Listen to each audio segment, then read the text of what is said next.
Goal Zero Yeti 1500X promises power anything, anywhere. Either we've reached worry-free off-grid freedom or we're staring at an expensive confusion box with a pretty display. On paper, it looks stacked. 1516WH battery, a pure sine 2000W inverter with 3500W surge, 10 ports, and up to 600W MPPT solar input that supposedly turns sun into endless power.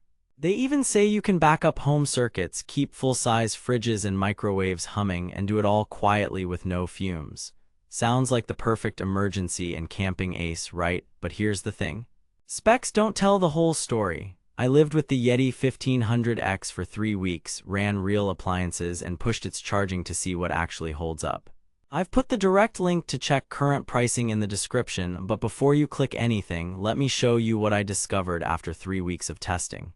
Here's what the Yeti 1500X claims to do. Power most small and large appliances, run emergency essentials, and pair with solar for near-indefinite use. The key marketing promises are 2000W 3500W surge pure sine inverter for heavy appliances, 1516WH capacity for fridges, TVs, laptops, and more, up to 600W MPPT solar input to recharge faster and more efficiently. Durable, quiet, safe, no fumes backup you can use indoors. Pretty bold claims. But here's where things get interesting. Reality check. They claim home backup potential. What you actually get is selective backup. Here's why. 2000W continuous is solid for a fridge, microwave bursts, modem, lights, CPAP, and a TV. But with only 1516WH in the tank and about 85–90% inverter efficiency to AC, you're getting roughly 1360WH of usable AC energy. A modern full-size fridge averages 1.0–1.5 kWh per day. Translation: expect roughly 20–30 hours of fridge runtime alone before you need to recharge. Add Wi-Fi, lights, and a laptop and you're looking at a day or less. That's not whole home backup, it's essential circuit triage. They claim solar can make it indefinite. Reality check. Only if your daily solar harvest meets or exceeds your load. With a Boulder 200 briefcase, I saw typical midday inputs between 140–170W in good conditions, peaking around 180W in ideal sun. Over 5 good sun hours, that nets 700–900WH after conversion losses. That's great for lights and devices, but mathematically impossible to keep up with a hungry fridge plus other AC loads long-term. To approach actual indefinite operation with essentials, you'd want 400–600W of solar and cooperative weather. The 600W MPPT controller is nice headroom, but it's not magic without the panels to match. They claim fast solar recharging. What you actually get depends on your wallet and the weather. One 200W panel can take 9–18 hours of direct sun to fill from near empty, which effectively means multiple days unless you scale up. Yes, the 600W ceiling lets you add more panels. That's extra gear and cost. The included wall charger is only about 120W. I timed a 0–100% charge at just under 14 hours. There is an optional 600W high-power charger that drops a full charge to around 3 hours, but it's an added expense on an already premium unit. They claim it can run microwaves and power tools. That's true in bursts. A 1000W microwave draws roughly 1400–1600W at the outlet. The Yeti handles it fine, but you'll chew through the pack quickly.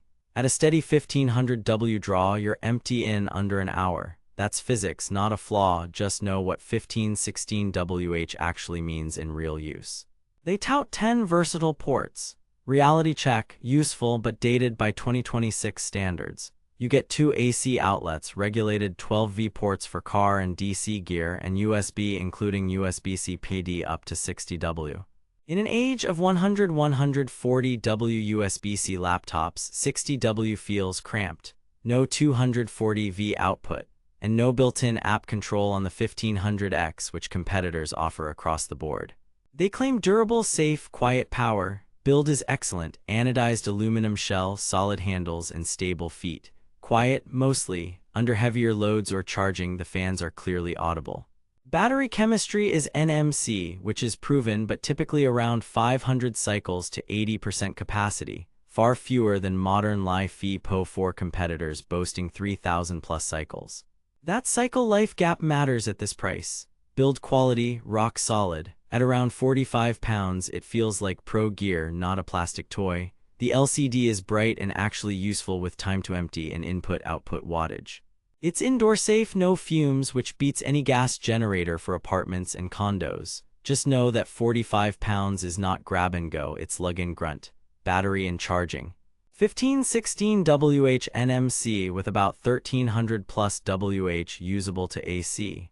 My wall charging test with the stock brick took 13 hours 40 minutes from empty. With a single 200W panel, I replenished about 750 WH on a clear day. With two 200W panels, you'll see closer to 340 W real midday and can refill in roughly 5-6 peak sun hours from 20%. The optional 600W AC charger meaningfully changes the game but adds cost. Ports and usability. 2 AC outlets, regulated 12V carport, 6 MAN high-power 12V, 2 USB-A, 1 18W USB-C, and 1 60W USB-C PD on my unit. Phones, cameras, and drones are trivial. Laptops that want 100W USB-C are better served off AC. The 2000W inverter is clean and stable. It started my fridge compressor without drama and ran a 1000W microwave for quick bursts. Missing nicety, app control and scheduling found on EcoFlow, Bluetooth, and Anchor. Noise and thermal. Under 300-400W loads, fans cycled intermittently and were noticeable in a quiet room. Outside or in a garage, no big deal. Under heavy charging or high ambient temps, expect sustained fan noise. Here's what nobody tells you. At 1574.89, the Yeti 1500X costs more per WH than many Li-Fi Po4 competitors that also fast charge over 1000W, include 100W plus USB-C, have apps, and offer 3000 plus cycles. The counterpoint, Goal Zero's ecosystem, build quality, and customer support are strong, and the Amazon rating sits at a solid 4.4 with many praising reliability. Verdict, buy with caution. If you value premium build, trusted brand support, clean 2000W power, regulated 12V ports, and a mature solar ecosystem, the Yeti 1500X is dependable and easy to recommend for emergency essentials, van builds, and cabin weekends. But if cycle life, fast AC charging, and modern ports matter, and you want maximum value, compare against Li-Fi Po4 units like EcoFlow Delta 2 Max or Bluetooth AC200 series. At 1574.89, you're paying for reliability and the Goal Zero ecosystem, not bleeding-edge specs. Worth it if you need proven hardware and plan to add more solar. Skip it if you want longest lifespan per dollar. Thanks for watching. If this review saved you from wasting money or helped you find something actually worth buying, I've put the link to check current pricing and read more reviews in the description. And hey, if you do decide to buy through my link, it helps fund these investigations without costing you extra. Drop a comment. What would you power first with 2000W on tap?